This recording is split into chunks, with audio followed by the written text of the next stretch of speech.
काँग्रेस नेत्यांनी आपल्या मुलामुलींना राजकारणात सेटल करण्यासाठी प्रयत्न सुरू केल्याचं कळतंय। आपल्या मुलांना लोकसभा उमेदवारी मिळावी यासाठी काँग्रेसच्या दिग्गज नेत्यांनी लॉबिंग सुरू केली आहे। सुशील कुमार शिंदे, नितीन राऊत त्याचप्रमाणे विजय वडेट्टीवार यांनी आपल्या मुलांसाठी लोकसभेचं तिकीट पक्षाकडे मागितलंय।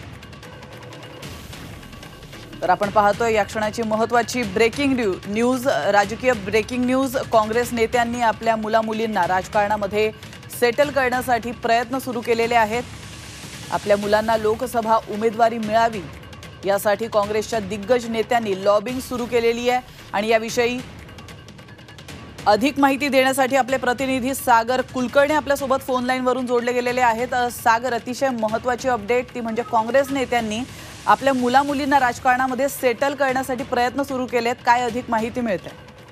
काँग्रेसच्या काल ज्या लोकसभेच्या इच्छुक उम्मीदवारांच्या संदर्भामध्ये अमृत नोनी आर्थो प्लस ये एक प्रूवन फॉर्मूला है। इसमें मौजूद नोनी फल के गुण और आयुर्वेदिक जड़ी बूटियां शरीर को जरूरी पोषक तत्व देने के साथ साथ हड्डियों और जोड़ों के घिसने, उनमें होने वाले सूजन और दर्द को रोकने में मदद करता है। दर्द मुक्त जीवन के लिए अमृत नोनी आर्थो प्लस। त्यांच्या मतदारसंघाने आहे जी बैठका झाल्या यामध्ये प्रामुख्याने काँग्रेसचे जे सगळे राज्याचे वरिष्ठ नेते आहेत, जे माजी मंत्री केंद्रात किंवा राज्यात राहिलेले आहेत, ते त्यांच्या मुलांसाठी तिकीट लॉबिंग करताना दिसून आलेलं आहे। यामध्ये सुशील कुमार शिंदे असतील ते प्रणिती शिंदेसाठी तिकीट मागतायत। दुसरीकडे नितीन राऊत हे कुणाल राऊत यांच्यासाठी तिकीट मागताना दिसत आहेत।